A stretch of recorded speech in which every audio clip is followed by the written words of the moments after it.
Good evening, friends, and welcome to Sleepy Time Tales, a sleep aid podcast aimed at helping you to get a restful night. Do you find your mind plagued with the stresses of modern life, especially when the lights are out and you're trying to get a restful night? Do you find your mind spinning and churning? Follow my voice down the path towards a restful night. Listen to me tell a story that will keep your mind from wandering to your daytime problems, the ones that you can't solve right now, and which will probably be easier to solve with a solid night's rest. Listen to my voice and allow yourself to drift, following the twists and the turns, but slowly letting go and drifting into the deep night, the restful sleep.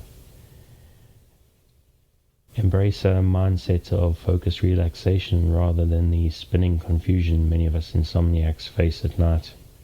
Before we go any further tonight, I need to take care of some business. It's the sort of thing that usually happens at the end of most podcasts, but since I'm hoping you're asleep by the time we get that far, I need to mention the stuff right now. Firstly, you can find this podcast, all the episodes, as well as blog posts, musings, and sometimes production notes on our website, sleepytimetales.net. Comments, questions, suggestions can all be emailed to contact@sleepytimetales.net. You can find links to all of our relevant social media on the website, but you can go straight from here to our Twitter, which is @sleepytimetales, and Facebook, which is @sleepytimetalespodcast. I have been getting some rather nice feedback, not a lot, but it's starting to come in, and I appreciate everything that I hear from people. It's nice to know that people are being helped. This podcast is definitely not for everybody, so if you're somebody that I reach, let me know. It feels good to know that we're helping out. It's also nice to see, looking through some of my stats, that I've got a few subscribers, which, while listeners is nice, people who actually subscribe, who want to hear what you have to say. I just want to give a shout out to you folks. You are extra special. So thank you for the support, thank you for the kind words, and thank you for your subscriptions already. They're all much appreciated. We also have a channel on YouTube where I will be putting up simple visualized and enhanced versions of the episodes for your enjoyment. Some people like to leave the YouTube playing in the background, and flashing lights may help a little bit. You can search for Sleepy Time Tales podcast there, or follow the link in the show notes. Also in the show notes on the website is a link to the podcast newsletter. If you're interested in hearing up-to-date info and news, and I'm not too sure what else, maybe specials or products that I think may help people get a restful night, subscribe, and I'll promise not to spam you. I'll only send stuff out that I think is genuinely interesting. Now, if you're enjoying the show and or finding it useful, if it's helping you a couple of nights a week, or if you're like me and you leave your sleep aid podcast running in the background so the droning voices can sing you to sleep, it would be much appreciated if you could give me a little bit of support to help some of the costs. I was going to hold off a few months on starting a Patreon because I wanted to have a body of work to justify it first. But Patreon recently announced some changes that will make it more expensive and less useful for new creators starting campaigns after May 2019. So I figured I'd just hold my nose and jump in and get started. So if you're interested, it's there. If it ever reaches a stage where there's enough for it to be compelling, it's there for you whenever you're ready, but no pressure. But the show is free, so what reason could you have to actually pay me for it? There are a couple of reasons. Firstly, maybe you'd just like to. It's a service I provide mainly to help people, and if you think that it's something you'd like to support and you're finding it useful, that may be reason enough for you. But if you'd like to get a bit of a sweetener, I do have some rewards levels available on the Patreon. There are 3 at the moment. I'm keeping things quite simple. If you can afford $1 a month, I will genuinely appreciate that. I live in a country where $1 is actually a usable amount of money. So if you want to back me at $1 a month, I will, with your permission, list your name or alias on a thank you page on the Sleepy Time Tales website, sleepytimetales.net. Now, while a single dollar is genuinely a usable amount of money, add 4 more to make 5, and we have a very useful amount of money. To thank you for reaching that deeply, I'll provide you with an RSS feed of episodes that don't have this whole down to business section in it, where I'm rattling a can asking you for money. Also, while I don't have any advertising on the show, if that ever changes, any $5 and up patrons will receive ad-free episodes in their custom feed. If you really love what I do and can kick $10 a month in my direction, you will really get one extra episode every month. I'll do a full movie recap review that will be chosen in a poll by users. If I can come up with anything else that is worthwhile for higher level patrons, I will, but right now $10 is the cap. You can find the Patreon at patreon.com/sleepytimetales or patreon.sleepytimetales.net. If a monthly commitment is a bit too much for you, which is also understandable, I do have a tip jar up on my website where you can throw a bit of spare change my way whenever you're so inclined. And again, I'll repeat myself, literally a single dollar is useful. If that is what you can afford and you feel it isn't going to help, be assured it will, and it will be appreciated. Another way you can help without costing yourself anything extra is checking out the affiliate links on many episodes and on the website. I link to items that are related to the theme of an episode in the show description, and the website has links to sleep aid podcasts, appliances, and even some very nice looking beds. So take a look if you're on the market.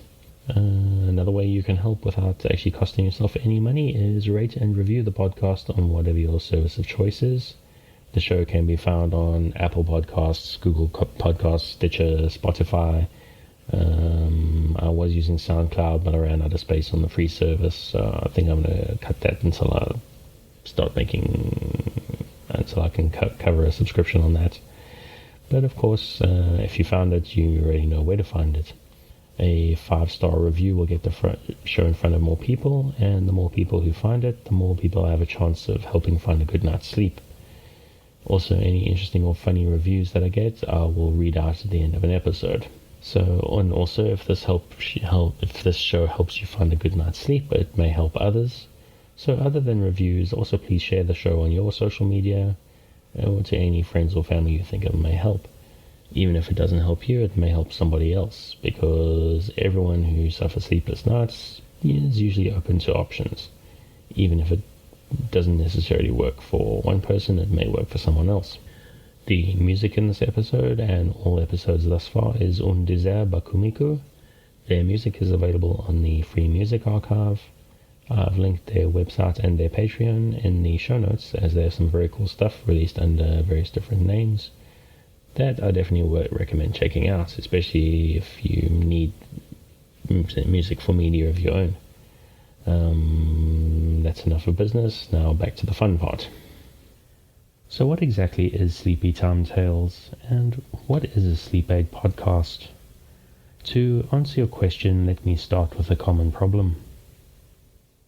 Do you find yourself lying awake at night, mind spinning and emotions in turmoil with the anxieties of 21st century life?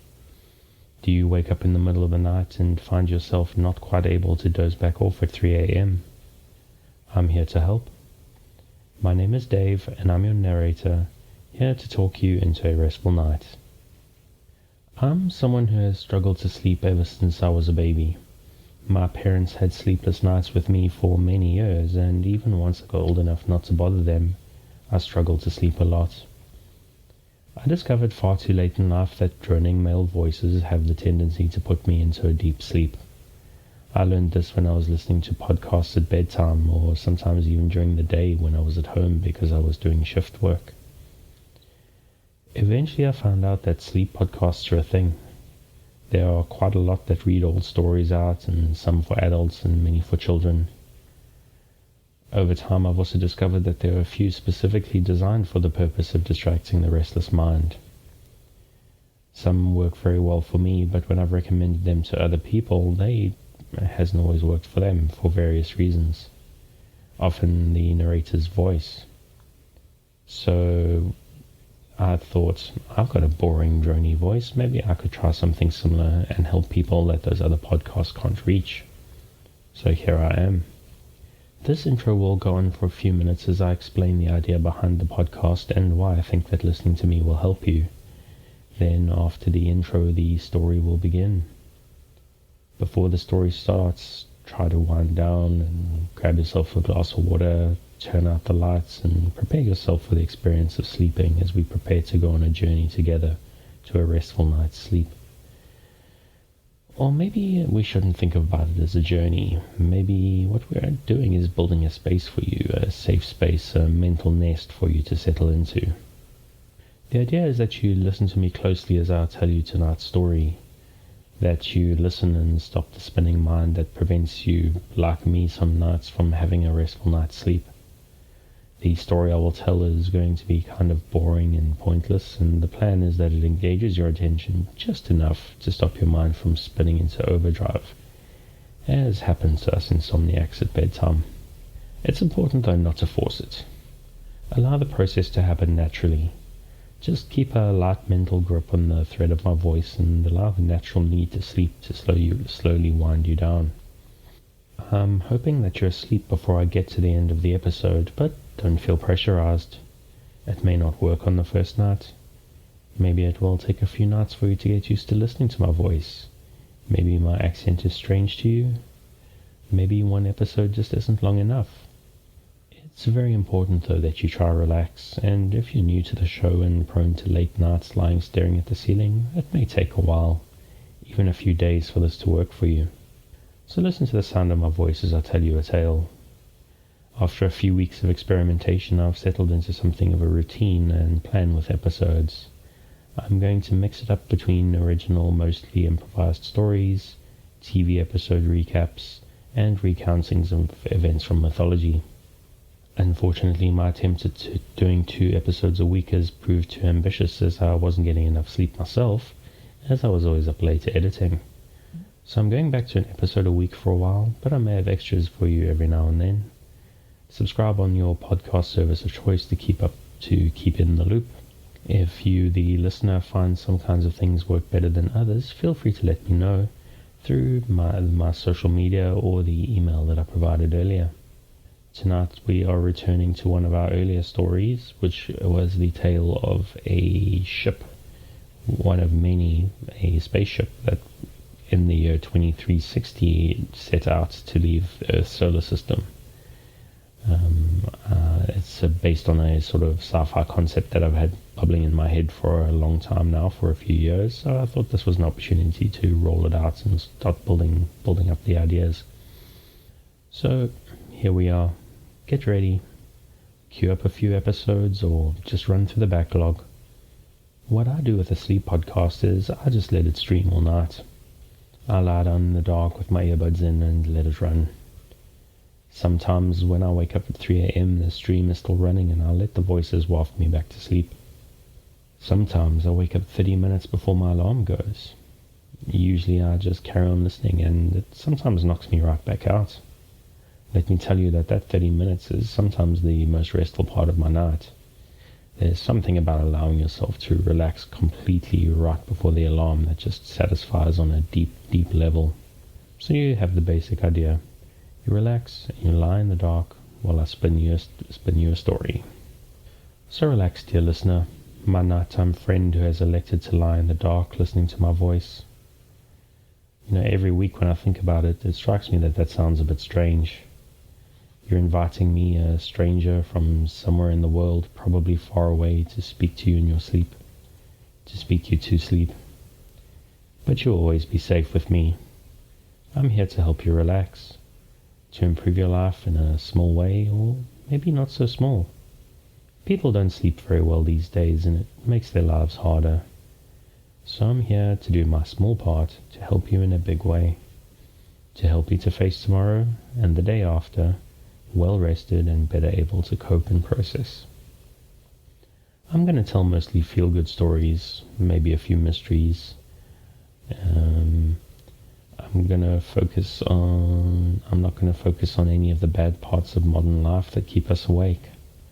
I will only share stories that relax or make life better, even if it's only in small ways.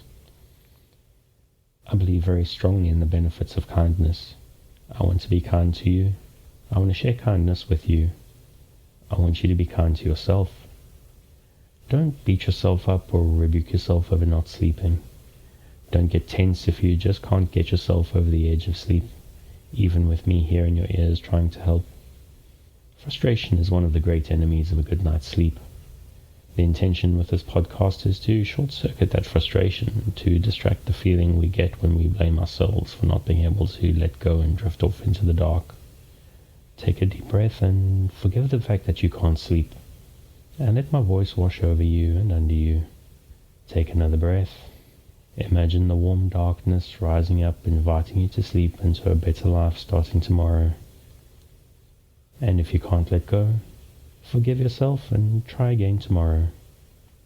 If you've had a life of insomnia, sleep is something like an enemy, but it is not your enemy. It is a natural process that we have been pulled away from by the stresses of modern life and supposed progress that shines bright lights in our eyes at all hours. I'm here to work with you, to create a safe space, a cocoon in which you can curl up and allow nature to take its course. So if you're still with me, thank you for staying. And if you're already asleep, we'll chat again soon. And of course you aren't hearing me except maybe in your dreams. So let those dreams be about the story that I'm about to tell you now.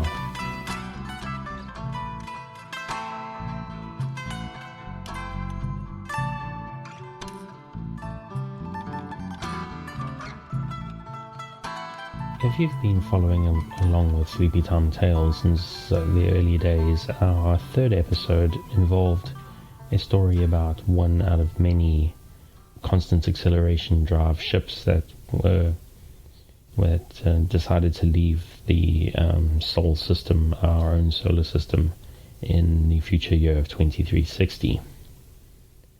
The ships were as mentioned, constructed out of two asteroids, the first being a large rocky metallic asteroid, which is designed for human habitation, in which most of the people were in suspended animation, with a crew controlling flight and doing maintenance and medical issues, and a second asteroid, which was constructed mostly out of ice, which used a gravity fusion drive to create a constant acceleration from the water in the asteroid. The drive was invented by a Nigerian scientist called William Obara. This is a universe, or sort of fictional universe taking place after the climate change, which is coming in our future. And as a consequence of climate change, African people colonized the asteroid belt between Mars and Jupiter, and then decided to move on into a new solar system. It was the year 2360 when 50, if I remember correctly, of these ships left, heading towards Proxima Centauri, our closest neighbor, which we know today in the year 2019 has a planet which potentially could support life. Although the idea is these are people that are used to living in asteroid belts, so they don't even need to colonize planets because they've been in space for generations. The first episode saw us following along with the flight crew that left, that were in the cockpit at the time the ships departed, and a little bit of we got a slice of their lives and what was involved. So now the ships are well underway. The ship we're following along with, called Zambezi, because all of these ships were named after the largest rivers on Earth, as a sort of metaphor of humans flowing to the stars. This one particular one is named after the Zambezi River, which is a large river in southern Africa, for those who don't know. The ships left the Afropolitan shipyards, the Afropolitans being the name of the conglomerate of African peoples who abandoned nation states to form a loose collective that went to the stars. The Afropolitan shipyards are in the asteroid belt near Ceres, the largest of the asteroids, considered by some to be the only dwarf planet in the asteroid belt, and headed straight towards Proxima Centauri, which is, you'd imagine that they would go past planets to get to it, but it's actually below the plane of the solar system. So the ships headed straight down, and after leaving, didn't even encounter a single other planet. The 50 launches happened over a couple of days. It was the ideal window. The straight line to our neighboring star, not going past any planets. The path would take the ships near the orbit of the dwarf planet Eris, which orbits the Sun every 558 years, but it is in the year 2360, as it's one of the furthest points away on the opposite side of the solar system. Eris, like many of the dwarf planets of the Kuiper Belt, is in a very eccentric orbit. It doesn't follow the planetary plane at all.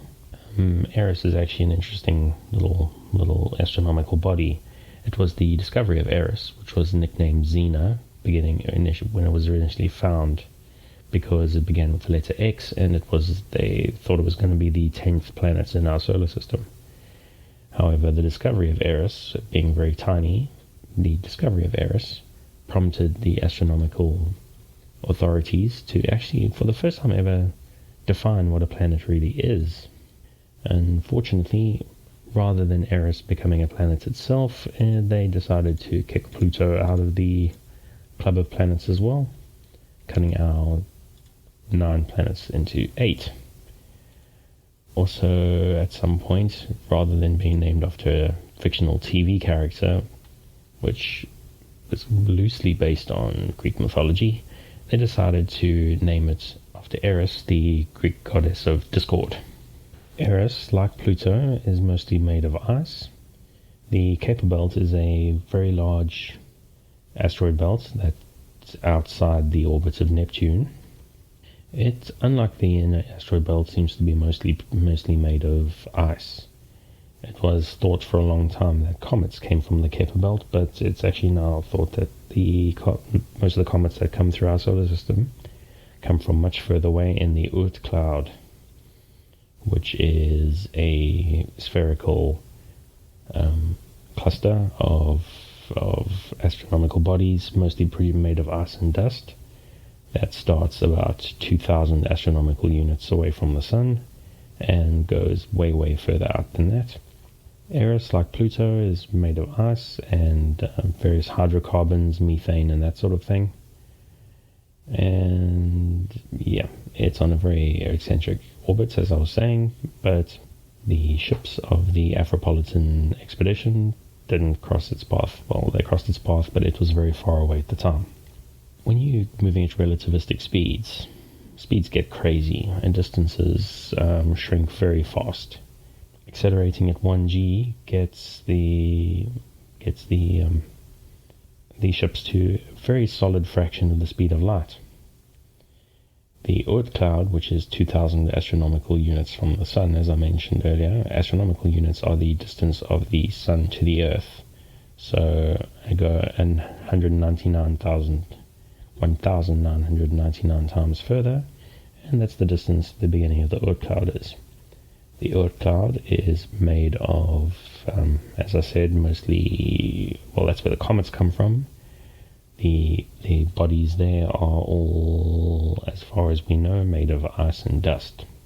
Some of those bodies have very eccentric orbits, thanks to probably being moved around by the dwarf planets of the Kuiper Belt and the comets that fly through our skies periodically on very long periods.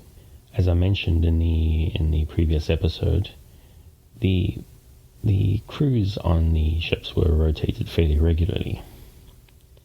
Maintenance crews would be kept awake for 6 weeks and then put to rest in the sort of cold sleep for a few months and then be reawoken. There were multiple crews that took over from each other, and by the 120th day, more or less, when Zambezi reached the beginning of the Oort cloud, the ship was already on its third maintenance crew. The maintenance crews were on a 6-week cycle, so that's 42 days. It was still, however, on its first astronomical crew. The ships were going where humans had never gone before, so there were many astronomers who decided to stay awake for extended periods of the trip to observe events in the outer solar system that had only been seen by probes and small expeditions. The ships are very well outfitted with sensors and probes and all sorts of measuring devices, and a lot of very interesting data was captured and beamed back to Ceres, and from there most of it was sent back to the Earth. The idea being that even if the expedition was a disaster, there would still be very valuable information coming out of it. Now, the funny thing about when we talk about asteroid belts and clouds of comets in space is we have this idea from science fiction of asteroid belts being something that space fighter pilots dodge through and hide behind asteroids and pop out, and you got to be careful of bumping into things. But that's just not how things work. It's entirely possible to plot a straight line through an asteroid belt or a cloud of comets and not even see an asteroid or a comet. The asteroid belt may be full of asteroids, but it's only full in relative terms to the rest of space. The asteroid belt, which the Afropolitan expedition came from, has lost something like 99.9% of its mass over the course of the life of the solar system. While resources are plentiful there still, it's not an easy process to get materials around as needed, and pretty much the same thing would apply trying to gather anything from the Oort cloud.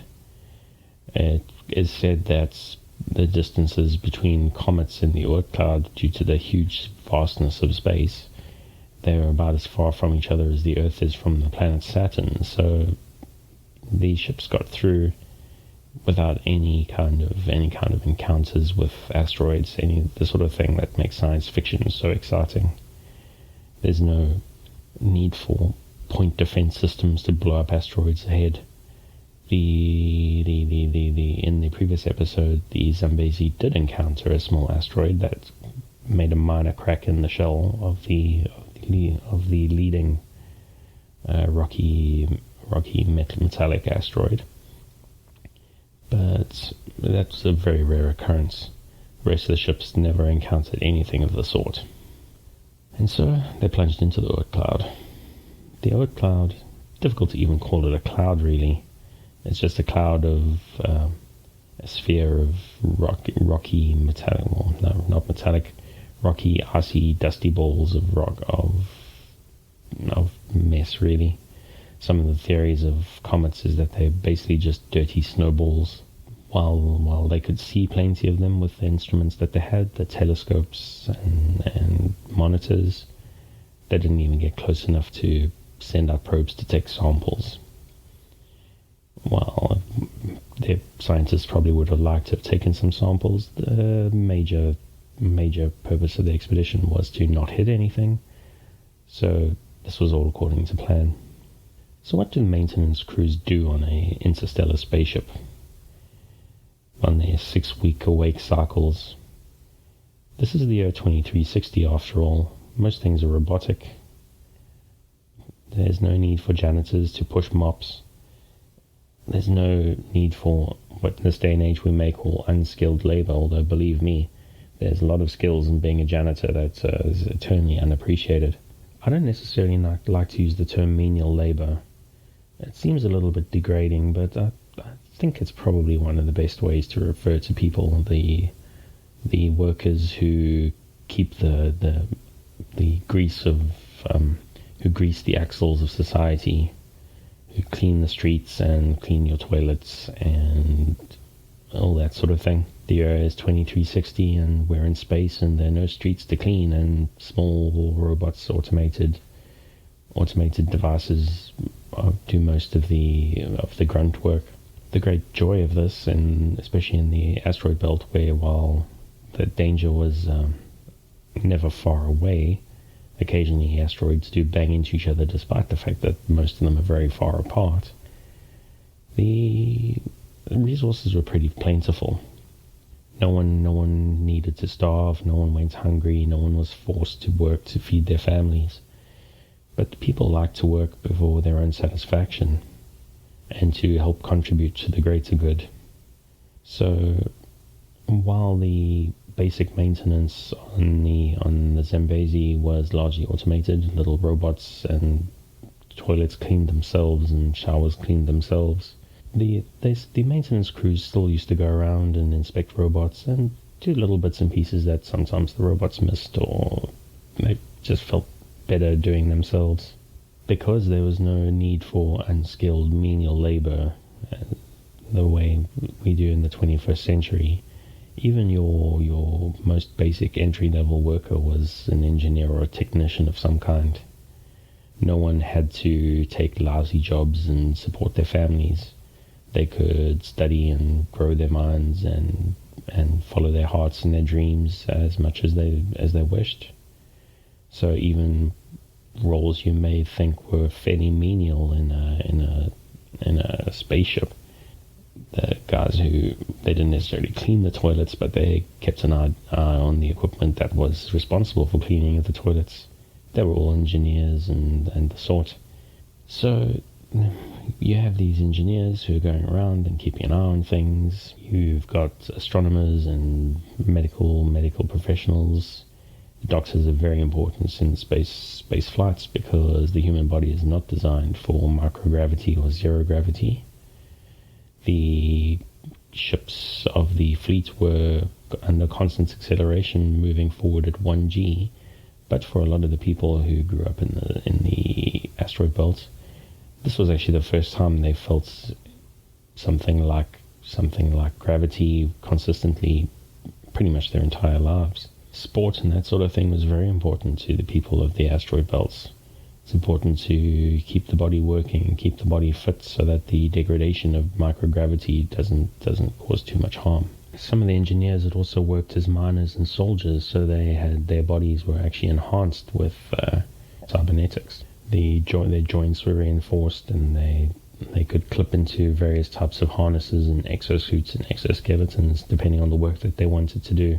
They didn't do this all the time, especially not while they were on board ships. So they did some training, and they did a lot of casual sports and that sort of thing. Often the engineers and astronomers and doctors would take part in tournaments of basketball or soccer or football or martial arts. Martial arts was quite an important thing.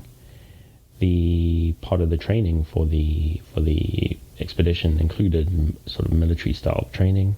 They didn't expect to find anything hostile out there, but they were inclined to be careful just in case. So anybody on the expedition could look after themselves in a situation and look after anybody else who needed it if necessary. Other things that were popular were things we would probably consider video games in this day and age. The technology of the 24th century included implanted virtual reality. There were implants in the ocular nerves to act as heads-up displays for miners, and scientists could get information beamed directly into their eyes. And these same systems were often used to create virtual worlds and places to safely live out fantasies of various activities, including, well, the sort of stuff we play with video games this day and age. Shooters and strategy games and platform games, the type of thing that just drives me nuts. There's a platform, my daughter loves to watch me play platform games, but unfortunately they make me swear too much, so I've got to avoid them. I play for about half an hour and she starts swearing terribly, so yeah, better if I avoid it for everyone's benefit. So, I mean, imagine doing a platform game in virtual reality where you are Super Mario. That could be pretty fun. One other interesting thing about the sociology of the ships of the expedition was while family units were kept together as much as possible, outside of that people were mixed up quite a lot. People came from different tribes and different countries and different backgrounds as much as possible because they wanted to sort of enforce, or not enforce, to encourage people to get to know each other across all sorts of boundaries. So, well, that sometimes caused a little bit of friction, no doubt, because people from very different lived experiences sometimes just can grate each other a little bit. Sometimes people with different lifestyles and backgrounds can be like sandpaper on your skin. Overall, it was for the best, and people got to know each other and know different things about each other's cultures and their careers. Engineers picked up bits of medicine and astronomy, and doctors learned how to fix equipment. Everybody, most of the people on the expedition were very intelligent and very talented people. They really did send their best out into space to give everyone the best possibility of to give the expedition the best possibility of success. So we had people playing video games and sports. As I said, fitness and exercise are crucial in space. One common shared activity on the ships was the cooking of food. While most meals could easily be synthesized to an extent, it was often a point of pride for many people that they could cook with their own hands and in the style of their cultures. The one resource that started popping up now in the 21st century that was basically groundbreaking for the future was the development and mass production of synthesized meats. The meat we get even today is quite convincing in its textures and flavors, or so I understand. I haven't had a chance to try any of it myself. Honestly, I quite look forward to the opportunity. But even a decent soya burger works quite well. But we're starting to get fat-grown and lab-grown meats these days. That's even Burger King is planning on releasing a product soon, which will be quite interesting, I think. The synthesized meat used on the ships was known by the Afropolitans as Mbumbulu. It's a contraction of the Xhosa word Imbumbulu, which means fake. As I say, it's lab-grown synthesized meat made from cultures fed with the hydrocarbons from the Indian asteroid, the water ice asteroid, which is full of methane and ammonia and that sort of thing, which is synthesized into food for the cultures that grow the artificial meat, which can be in various styles, including pork, chicken, beef, and goat, which is also something I've never really had, but I've heard it's very good. And so this is how people live their lives. They cooked for each other, they got to know each other, they developed relationships and friendships. They learned about each other's work. And then when the time came, they went into the cold sleep, and someone else would be woken up. While the plan was maintenance crews would be rotated every 6 weeks, and there were several crews, there were enough crews that once people were put into the cold sleep, they would be probably asleep for 6 months. Like I said, there was a lot of people on these ships, and a lot of multi-talented people who could do various roles.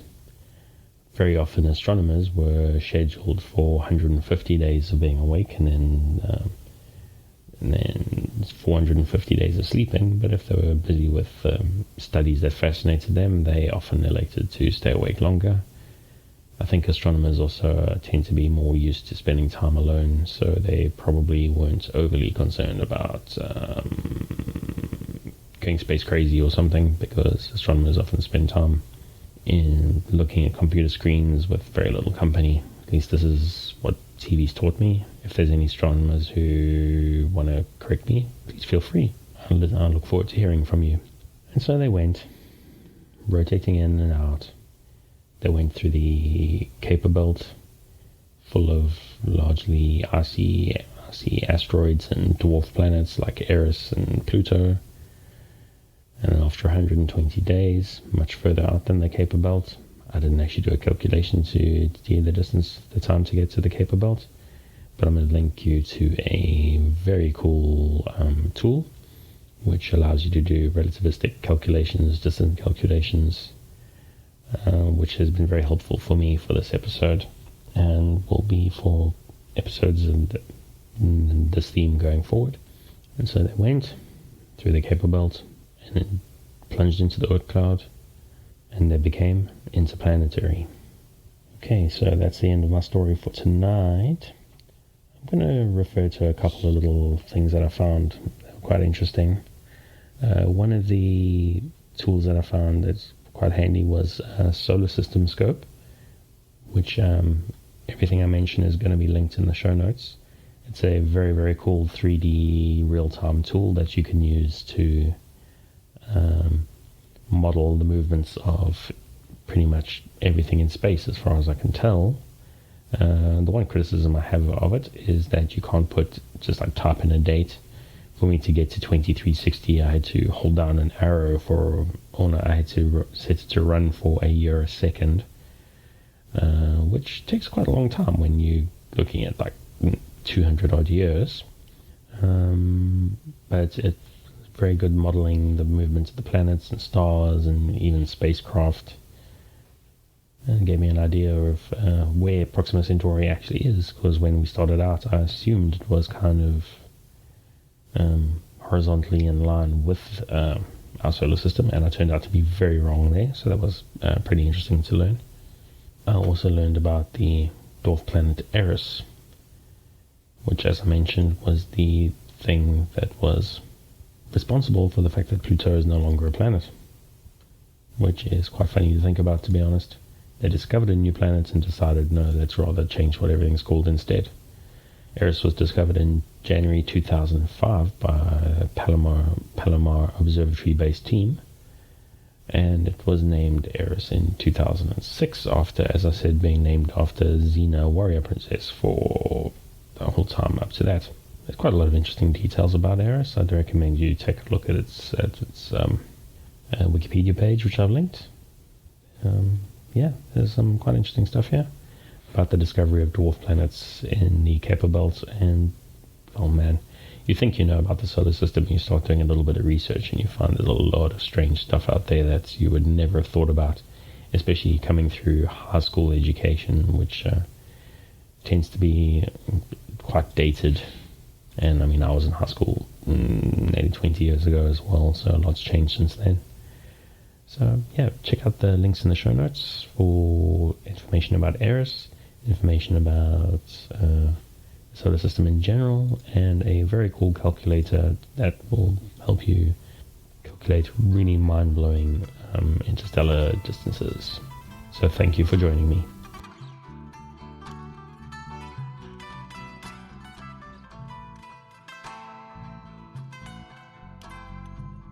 So thanks again for joining me on this episode of the Sleepy Time Tales podcast, the sleep aid podcast designed around a bedtime story to help you get a restful night.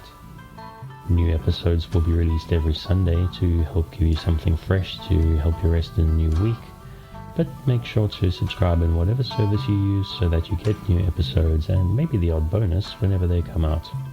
A reminder that the music for tonight is Untitled Chapter.